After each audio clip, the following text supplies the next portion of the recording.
講得咁開心，讀完一大輪，會唔會升唔到大學㗎？咁點算啊？咁呢個咧都係好常見咧，不論喺香港，甚至咧當我哋去台灣交流啦，當我哋去馬來西亞交流啦，其實當地嘅家長咧都會同我哋分享咧，就話我哋華德福嘅學生學咗藝術咁多年啦，學咗話劇咁多年啦，其實佢哋係咪淨係識得做呢啲嘢，而其實佢哋係就入唔到大學㗎？會唔會有一個咁樣嘅狀況？可唔可以交俾 Miss Wincy 同我哋分享下華德福學生高中畢業嘅時候，到底佢哋嘅升學出路會係發生啲咩事呢？唔該晒 Miss Wincy。呢個都係一個常問嘅問題，就係同升學有關啦。因為咧諗得呢樣嘢就係考唔到大學啦，一定係對於升學有啲擔憂啦，覺得讀華德福學校嘅小朋友冇競爭力啦。頭先有提到啦，因為學術水平又可能跟唔上啦，咁入唔到大學，咁你揾唔到工。咁當然啦，其實去到而家嘅 AI 世代咧，係甚至去到呢個 social media 呢個社交媒體咁繁盛嘅呢個世代咧，其實係升大學亦都唔係唯一一個出路啦。我都想同啲家長去分享，亦都好多選擇㗎啦。咁但係咧，去翻呢個問題嘅時候咧，我都覺得好合理嘅。喺香港咧，都係一個好 common，因為咧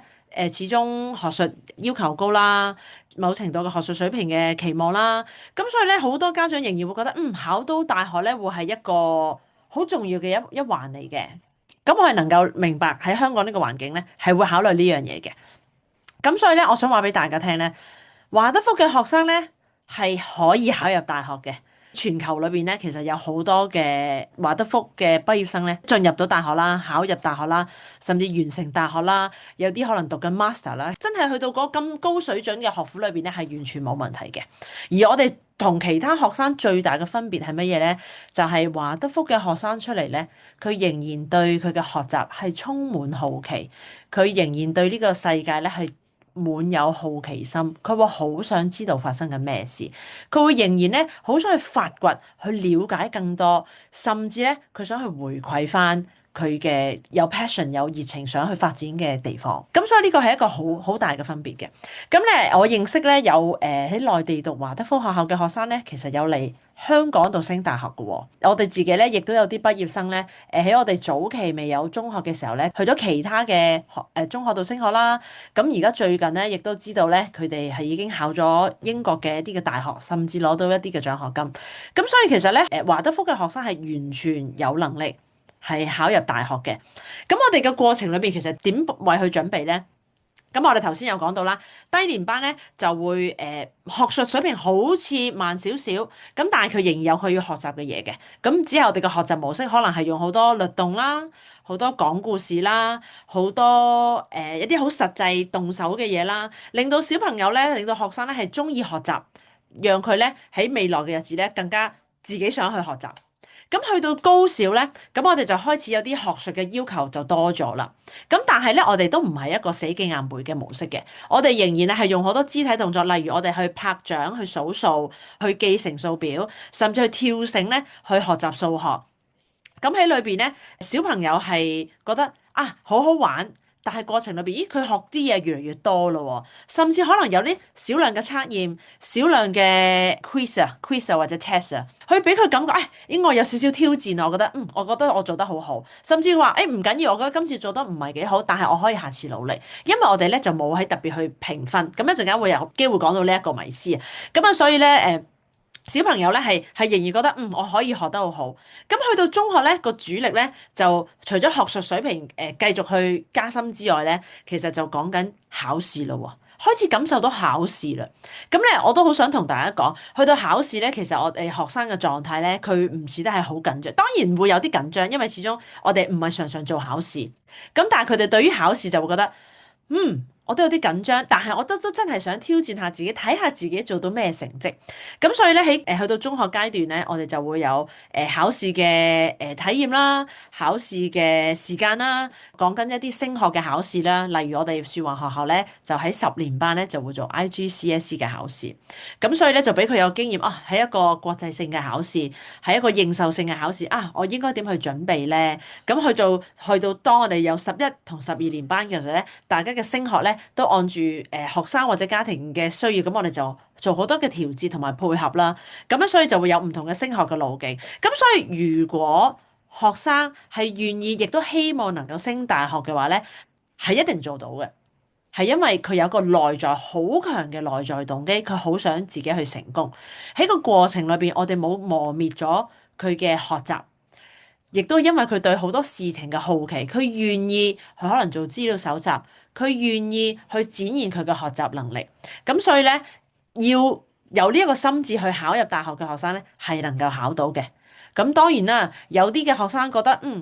可能佢清晰知道，咦，升大學未必係呢一刻我想去發展嘅。咁嗰啲學生咧，就可能開始 develop 自己去發展自己嘅喜好啦。可能係喺音樂方面啦，可能係藝術方面啦，甚至係喺可能話劇啦，即係呢啲唔同嘅層面都會有嘅。咁所以咧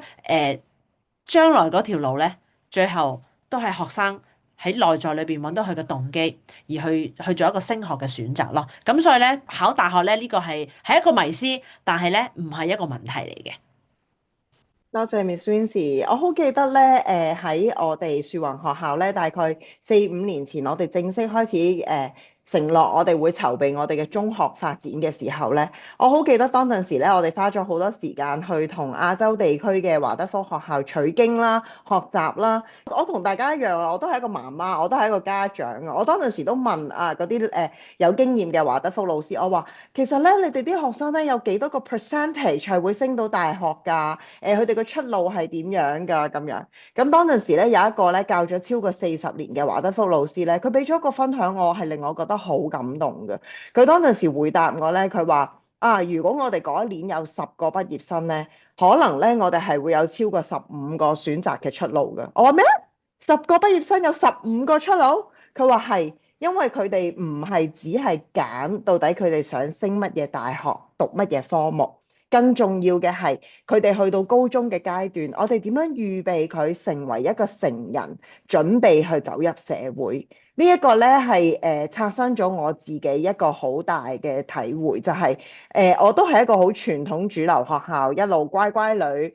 讀書一路成長嘅學生。咁然後咧，我好記得咧，就係我都係一路入到大學，其實我冇去諗到底我點樣進入社會啊。咁我當然揀到我想讀亦都喜歡嘅科目，咁但係入到嗰個科讀咗之後，其實發生咩事咧？其實係我冇乜諗過嘅問題。反而咧，呢位超過40年經驗嘅華德福老師，佢同我分享，更重要嘅係我哋點樣培育一個年輕人，揾到佢內在嗰個熱誠，揾到佢對生命探索嗰種好奇心，而令佢哋有勇氣走入去社會，走入去真正屬於佢哋自己嘅人生。呢一個咧係我當時覺得，哇！如果我自己有幸喺我20歲、18、19歲嘅時候，我有呢個説話帶俾我咧，我都相信會對我嘅人生有好大嘅轉變。咁所以咧，亦都嚟到而家呢個世代，其實升學咧唔再係唯一一條路，唔係只係一條單軌火車咁樣，